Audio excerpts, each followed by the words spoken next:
It's a nice quiet chat this morning. It's not a big video. It's just a chat. Very tired, very burnt out, actually. We've all been there, right? Cheers to the morning coffee. We all need that sometimes. Whoa. Anyway, I hope you enjoyed my podcast recently, which really, I guess, talked about kind of toxic people, didn't it? Really, it kind of summed that up a little bit from memory. I do forget sometimes. I do a lot of videos, guys. Sometimes I forget. Not that I've changed how I feel about anything I've ever said. It's just I forget what I say. I want to quickly share. I made my first bracelets. So I made, hang on, these ones keep flipping around. It says RESPCT. Respect. Oh, glad I got that right. I have a lot of learning difficulties, guys. Don't be ashamed of it. I still went to university. So, respect is the first one, and strong is the second one, even though I don't always feel it, but maybe looking at it gives me strength. I am actually strong most of the time, actually. I should actually be proud of myself for that, but I don't know. I don't think anyone can be strong enough for what some of us go through, to be honest. And then the last one is love. So that's what they look like all the way around. It was fun. It was a learning curve, but not as bad as I thought, between my fine motor skills, my lack of eyesight, and just my exhaustion of the night that I chose to do it, which was last night. So I did it. I have been waiting to do that for months with all the stress. So I just wanted to say, like, thanks to everyone that's, and if you haven't seen the stresses that we've been through, you just have to go many videos back and you'll see where we've been through. We've come from an unethical SDA provider to an ethical SDA provider. Very completely different experience, a wonderful experience compared to a horrific experience. The world isn't fair, guys, as you know. The world doesn't always do what it's supposed to do. And we all know that, right?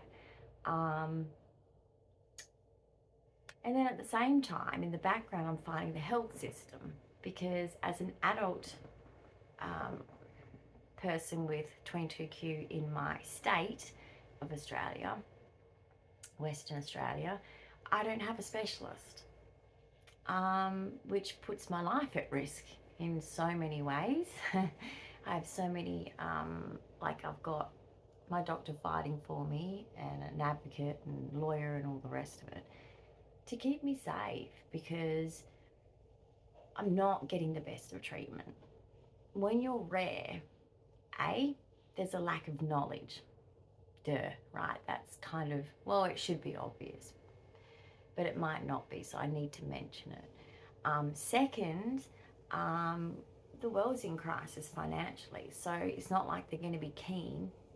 I don't know what I did to my hair. I just kind of, it's got a little bit off my face.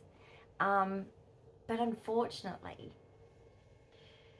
my genetic syndrome has been updated to be 40s is your life expectancy, and here I am 50 and having heart problems.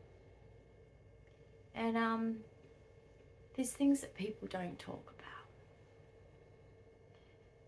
about. The medical model doesn't really, I mean, there is things, I mean, I am actually going to look into discussing palliative care, in the sense of not the end stage. Palliative care is a big field, okay? It's not just about the end, because it's a situation where I have found out in such, like, it hasn't even been 2 years. Not that I didn't know I was very, very sick. Believe me, I knew. I knew the whole time that I was very, very sick, but I'm a woman and I was gaslit. And it's dangerous. People have died. Women have died from being gaslit in the medical system. And I'm blessed that that didn't happen because it could have. But going through this journey, it's a very personal journey. But I wanted to share this because I saw someone on TikTok who's brave enough to share this. And I thought, you know what? Maybe that's another bracelet. Brave. I'm going to be brave and share it because no one wants to go there with me in real life. And I get it. No one wants to talk about, but what if? I love being optimistic and I wake up every day, and trust me, people like me, we live every day to the fullest because we don't know. Okay, we don't know. There is no way. The doctors can't give you an expiry date. Sorry, I've got to make a funny of it, don't I? There's no expiry date. There's no guarantees on anything. But quite often we think positive, and that's a good thing. We think optimistic, that's a good thing. I think it's good that doctors do that. I think it's good that we do that. But there's got to be space to say, I'm scared.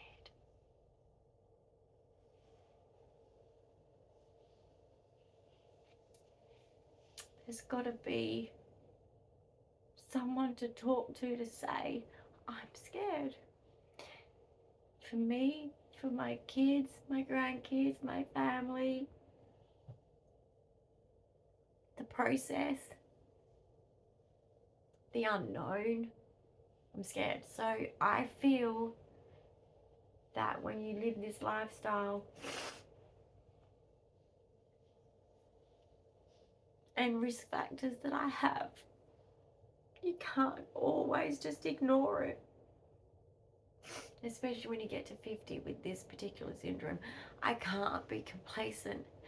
And the reason why, it's not because I'm not coping, guys. It's because there's this, when I studied psychology and I studied human development from zygote to death, it's a process. You don't stop developing. And the journey till the end is a process. And there's things that I'm processing that I never knew about until my diagnosis day. And even not probably straight away on the day. But when they said, oh, you know, you can Google more information, which, yeah, that's how. It's not, I don't blame the geneticists and the scientists that work with me. I blame the West Australian health system. I didn't get any counselling. My family didn't get any counselling. I blame the health department. But I'm just saying, I never was prepared to look up on Google and go, oh, wow, like, yeah, I did find out late. And there's things that you process, like, there's things, the biggest motivator to be online is to share my journey and to share who I am. And that's why it's so authentic, my channel, because heaven forbid I'm not here, that anyone that loved me knows I'm here on here, and they can visit and get that me part, that they can have a little bit of a look back at. You want to leave something behind. I want my life to stand for something. I really do. And I think that the health system is very cold, clinical, and we all know why. To a certain degree it needs to be clinical, but it doesn't have to be that clinical. And it doesn't have to.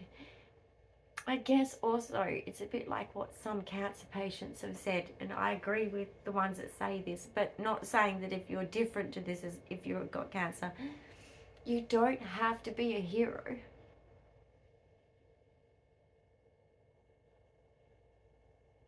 We don't owe it to anyone to have to always be strong. We can put our hand up and say, I'm really scared and I want support through this process. And I want to live as long as I can. And I want great health care. And I want the health care to be pleasant so that I don't have to have so much yuckiness. Because, I mean, I don't know. Comment below if you're a normal person. How often do you get a test? Whether it's blood test, an x-ray, an MRI, CT, ultrasound. Can't count. I can't count. A whole life. I've suffered a lot of pain and suffering. And look, I don't care in that sense because I'm alive. I shouldn't have even made it as a baby. And I made it to 3 and I've kept going. I'm 50. And I'm grateful. To the universe, I'm grateful. To God, I'm grateful. That I do believe in heaven, and I do believe that I've been nearly there. With my near-death experience, you might look back at that video. They wouldn't let me meet God or Jesus. No, they wouldn't let me. I was so mad. But I talk to God often, and it's part of my process. Every point in my life, even before this. But I just want people to know out there that you don't have to have something that can take your life.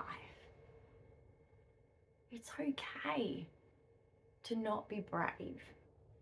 It's okay to say, you know what? Most of the time I'm brave. Most of the time I'm really happy. That's all genuine, guys. None of that's fake. But there's days, there's moments that come over me of overwhelmedness, of like panic. What about the kids? What about my grandkids? What about ones I might not meet? There's a lot of thoughts that can suddenly just flood you. What am I going to leave behind? What have I got to give to leave behind? These are the things you think about. And I need time to do some things, to leave things behind. That all takes time, guys. And when you're sick, you know, like, think of the flu. You don't feel like doing anything, right? But you do things to keep sane. You do things just to be content, happy. But I really have got a lot on my mind of what I want to do. This girl mentioned this wonderful idea, which I thought that's right, is to leave a jar behind with messages for your child's birthday every year. They can pick one out and hear from you every year when you're not here for comfort. Just simple things like that, right? Just things that you want to leave to comfort your loved ones, because that's all you think about is what you're leaving behind. And what did your life mean? And what did it stand for? I'm not quite sure what my life stood for. I know that I've done a lot of great things against a lot of obstacles, and I'm very proud of myself. And I know that my family that loved me would be proud of me. Now I still can't work out the near-death comment of there's more for you to do. I'm not sure what it was that I was meant to do. I still don't know what it is I'm meant to do. But I just want to be brave like that girl and put my hand up and say, sometimes I'm scared. Sometimes I don't know what to do because I don't want to be at the end angry, frustrated because I haven't done certain things. I have to be prepared.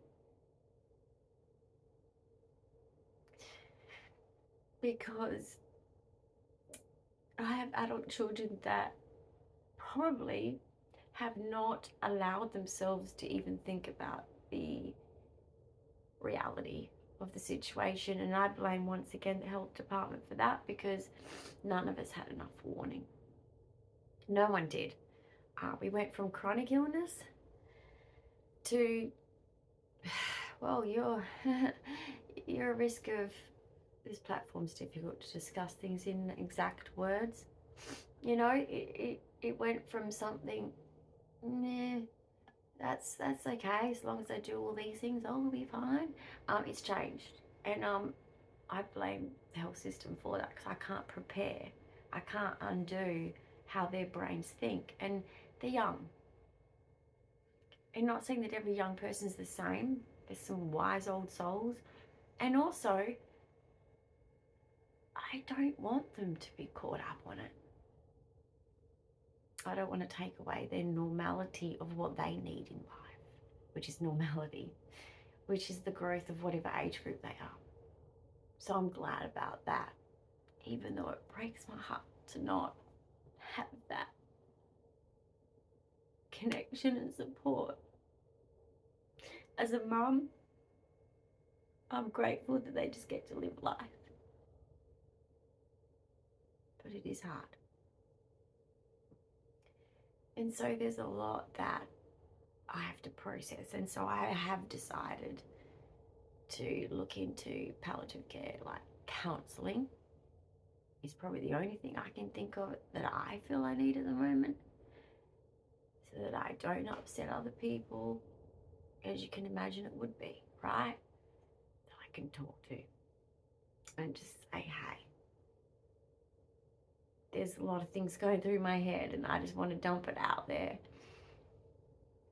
And then hopefully that could turn into some actions that I can do to alleviate that worry and concern and stress.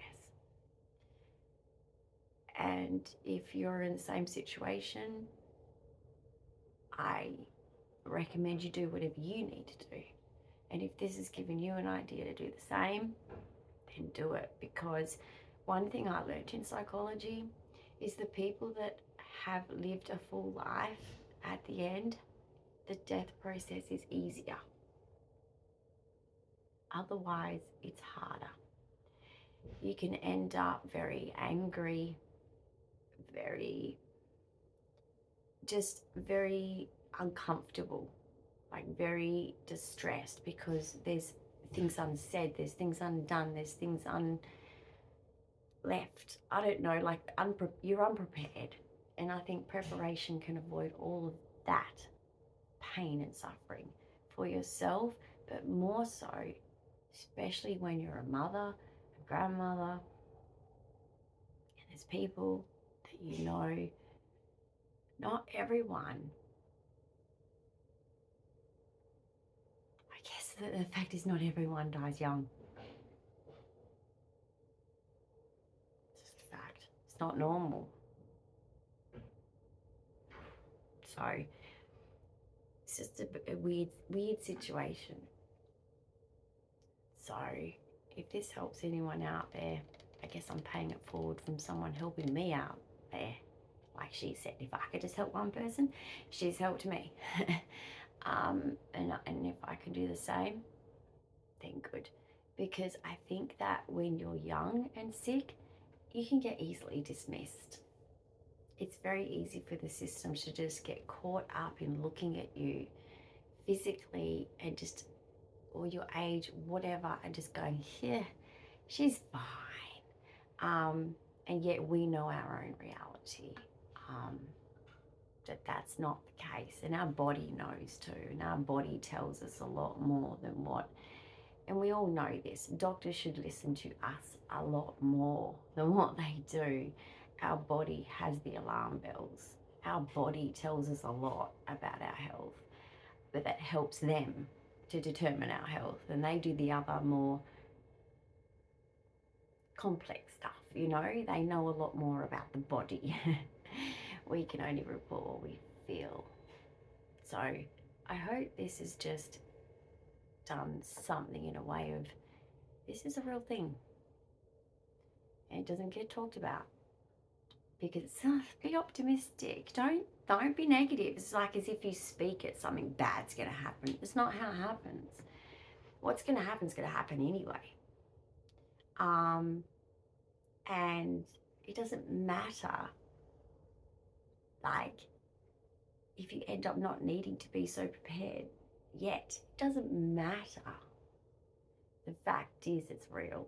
The fact is you have to be comfortable that you've got things lined up just in case. Because when the just in case percentage is high, because I'm not the average 50-year-old. And I know everyone forgets that, including myself. Even I'm like, yeah, I'll be fine. I'll be like old. And it's really weird. I often wonder about this whole knowing we all have about life and ourselves in life. I remember as a little girl saying, I'm not going to live to be an old lady. Now, I'm hoping that's a real old lady, and I will be some kind of an old, I guess I already am old, but I'm saying like old lady. I don't know, but all I'm saying is I said that many times before I knew anything. Really weird. So it really makes you think. So yeah, I hope this video gave you something to think about. If you're in this situation or you know someone in this situation, maybe it helps it easier for you to relate to them, to be able to speak with them. Right, so I just had to go and do some stuff, poor bugger. So he's got a few things to go and do. So sorry about that. I just wanted to pause to chat to him. So, you know, another thing I want to leave you with is if you know someone that is in my situation or just a similar situation, don't be afraid to say, are you okay? Are you okay? Give them the space. If you've got the strength, give them the space to talk about their feelings. Because sometimes we can get into toxic positivity, guys. Okay, and we have to be mindful of that because, yeah, you shouldn't live there in that negativity. Absolutely. But guys, at the same time, you shouldn't block the person from being able to speak their feelings because they're real. They're real. Like I said, life is a process. Adult development goes on. It doesn't stop at childhood. We keep developing. And one of the developing stages, and unfortunately for some of us it's sooner than others, is the dying experience. It's a process. It doesn't happen like that. For some it does, of course. I'm not saying that it doesn't. And normally at the right age group, as in the elderly age group, it happens. People subconsciously are expecting it. You don't expect it for people my age or younger or slightly older. You don't expect it, right? That's what I'm trying to say. So, you know, for some people that is their life. And I think that it's just too easy. I mean, it's always acceptable for an 80-year-old to be like, oh, I've got to get a few things prepared for when I, and people just positively respond to it normally because it's normal.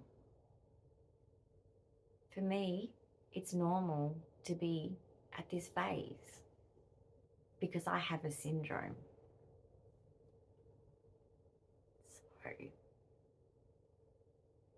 I hope that is respected by the people in my life. I really do. Because some of these processes and feelings are hard, and you can't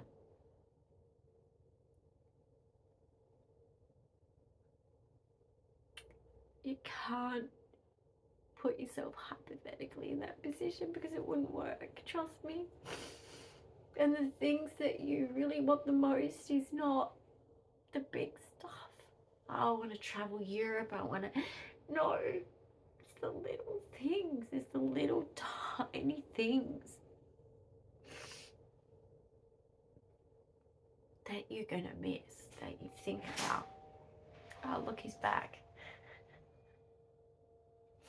2 seconds. No idea. Didn't make sense what he said. Anyway, what was I saying? Yeah, so it's, in my culture, it's just not really talked about enough, to be honest. I think there needs to be less. Like I said, just like an 80-year-old going, you know, at my funeral, I'd really like this, you know, or I don't really want this. Everyone allows that.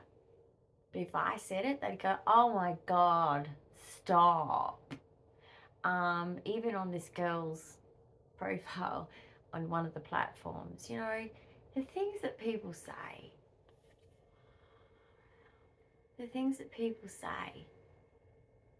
like, I believe in God, just put it that way. I believe in God, okay?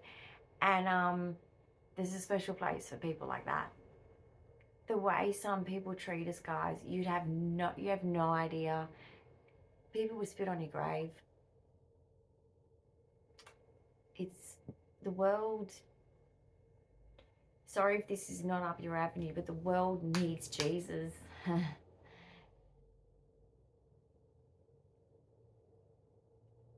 We have lost our way. We really have. I'm sorry, but I just don't think anyone surely can look around the world and not look at that and go, yeah, no, we are all lost.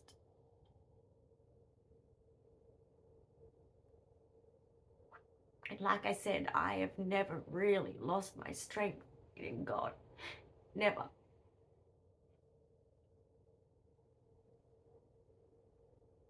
And I know that's not a popular thing for my age group, which really sucks. Being raised quite Catholic really sucks.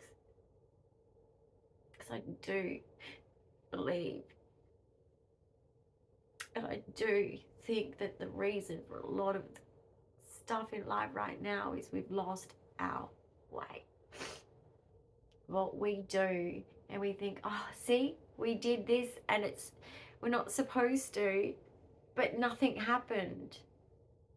Yeah, a lot did happen, actually. And I know, and I'm only talking to, I guess, Christians here, or people that believe.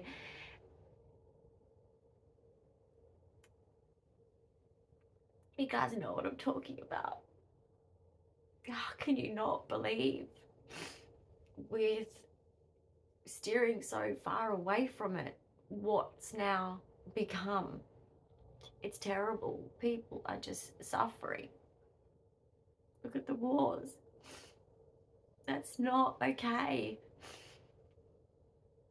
When I was a kid, wars were reflected on, and we had remembrance days, etc. And we showed great respect to that at school, in our families. We showed great respect to that.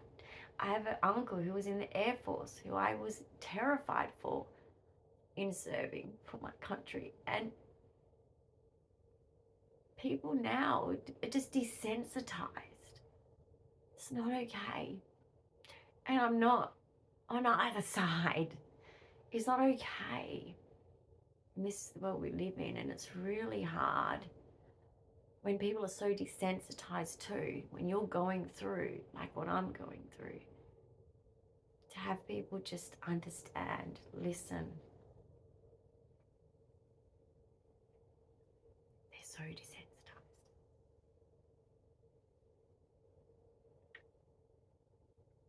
So if you're going through something like me, or you know someone that is, I don't know the answer, but keep life simple. Oh my goodness, you're having a full-on bath over there, dude. I'm so puffy, sorry. I've got my echocardiogram. I can't wait to be back on more of my fluid retention tablets because I'm not happy, Jan. I'm in so much pain. I'm in so much pain. So I need a really cold pool to jump into. So basically, be kind to everyone. Even if you're not religious, you don't have to be. It's your choice. Just be kind. Because you don't know what people are going through. I don't meet people and say, hi, I'm Dyan and I have 20Q and I can die any day. Nice to meet you. And look at me. A bit like the comments for this poor girl. You don't even look sick, sweetie. No, we don't. It's just... And your medical people, even the good ones, can be great, but they're desensitized, you know. And it's hard. And you can't talk to your loved ones because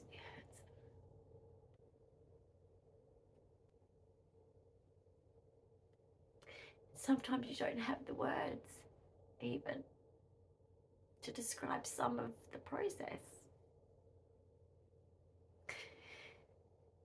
Because you're like, okay,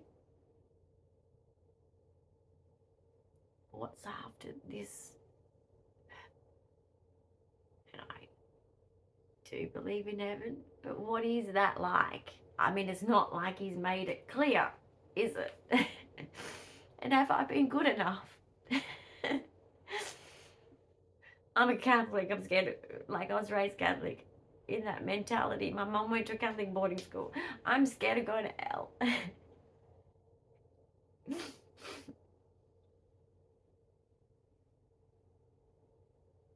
But I do think I've done a lot of good. I am a humanitarian. I'm a square bear. To my detriment. But would change it. And I love my children more than myself. And that includes my grandchildren. I take a bullet for all and every one of them.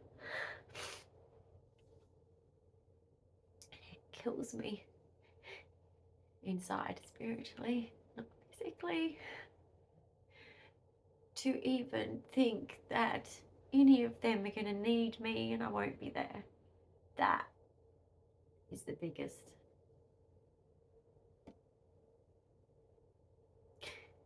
So if anyone you know has been in my situation, or you are, and apart from the jar who's putting things in there for my babies and my grandkids, if you have any suggestions, I am looking for things, special things to leave behind. Please let me know, apart from my YouTube and the crazy things that I do and showing my stupid personality. That's why it's so authentic, because I want them to look at me and go, that's so-and-so, whatever it is to them as a family member, go, and then they can look at each other and go, you're just like her. Yeah, that stubbornness and that attitude and that, you know, the Tourette's thing, the whole, I want people to look at me and go, yeah, and Dobby's someone else in the family.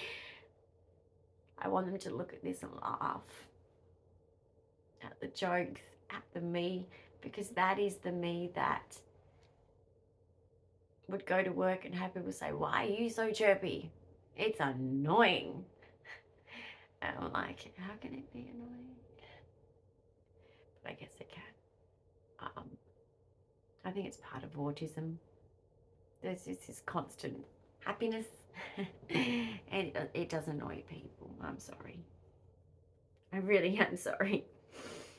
I'm animated, as I get called by my family. I mean, over enthusiastic about everything.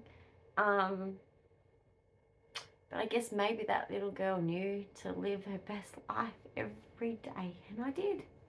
And I've had a good life. Just know that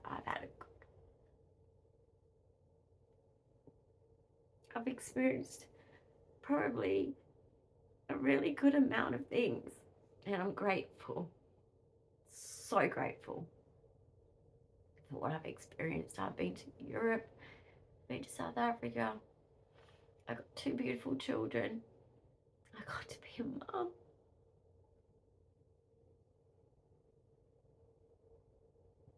I got to be 50. I got to study. I got to meet so many amazing people. The growth, I mean, that little autistic girl that didn't even speak. And here I am on YouTube. I've come a long way. And I hope my life stands for something. Maybe it's my channel for someone else who is a me. There's plenty of me's out there. I'm not the only one. So, love to you all. Thanks for listening. Don't worry, guys. I'm not in a mental health crisis. This is just a reality of part of what I have to deal with. Things that processes I have to go through. And this is life. Life wasn't meant to be fun all the time. You're not meant to be happy all the time. It's just not how it is. And I'm pretty sure it's in the Bible that you're not promised a disease-free life. I do believe everything happens for a reason, and people can disagree with that. I respect that.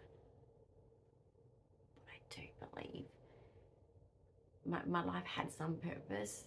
I believe God designed it. I just don't know what that is. And maybe you're not meant to know. I don't know. But yeah, any ideas?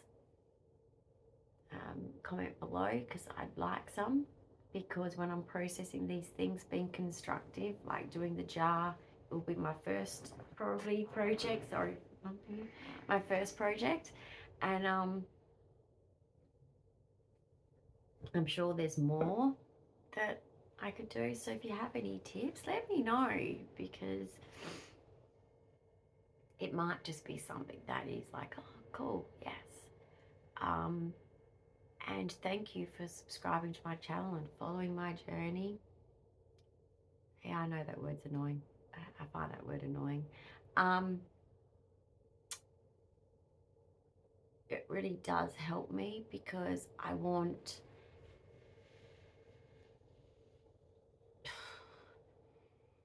my family to know me, and to know me through other people's eyes as well as my own.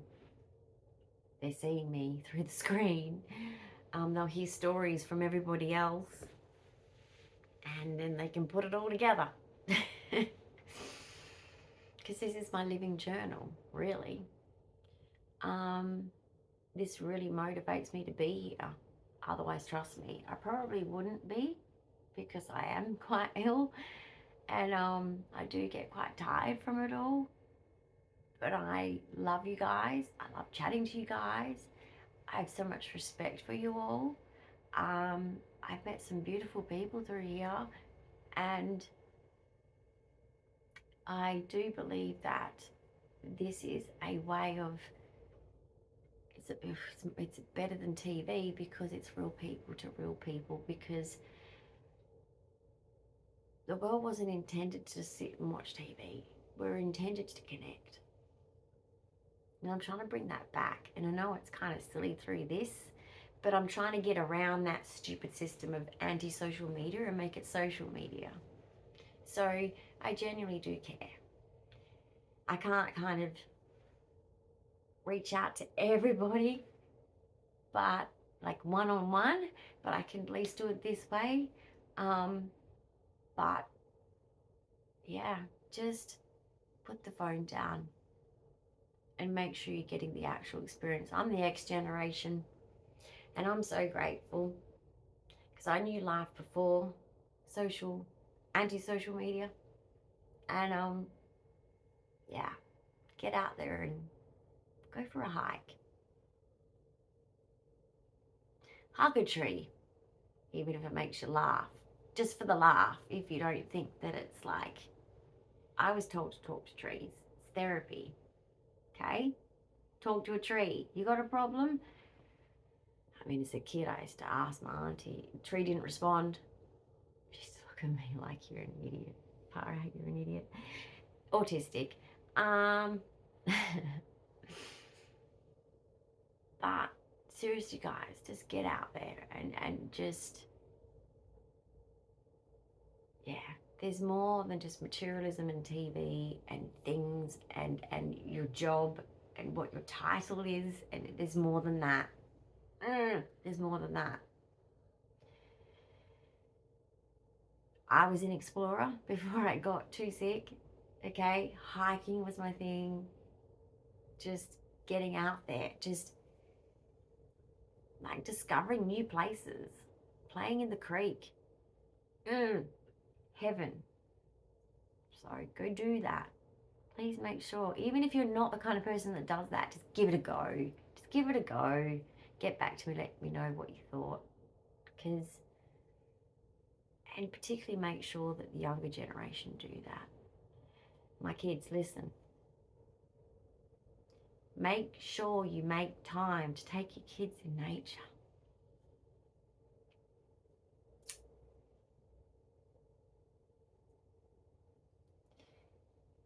Because they will love it. There's a natural connection from human to nature. Just make sure you make time to show them things before man made everything. Overpopulation, so to speak. I don't know. There's beautiful places to visit. Okay, we live in Australia.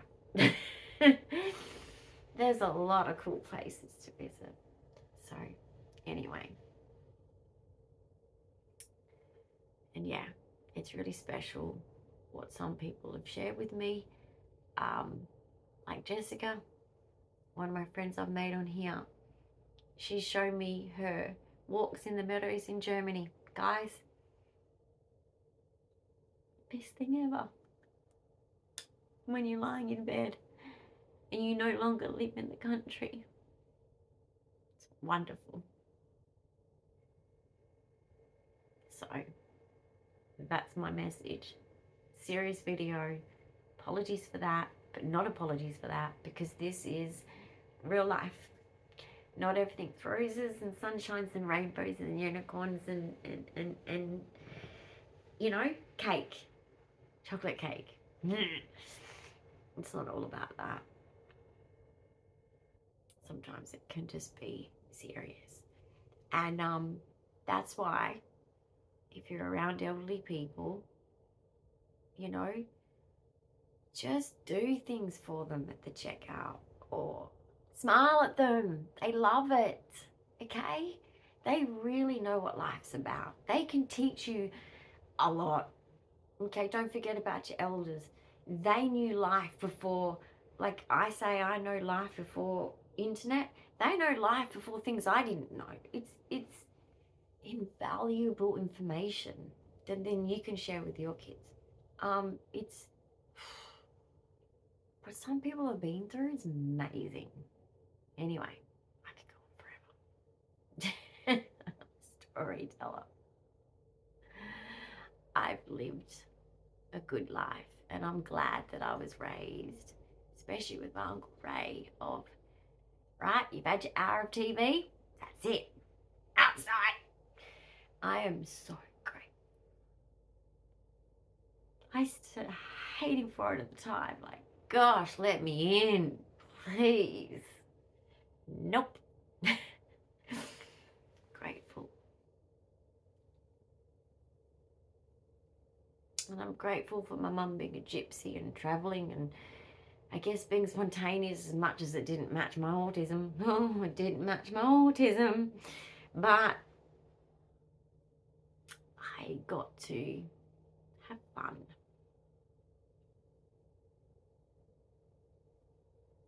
Literally. Yeah. And I guess one place that I'm very tempted to be left is with my grandfather at Ocean Beach, Western Australia, because that's my home. You know how some people have a physical home and they go there and they go, oh, this is my...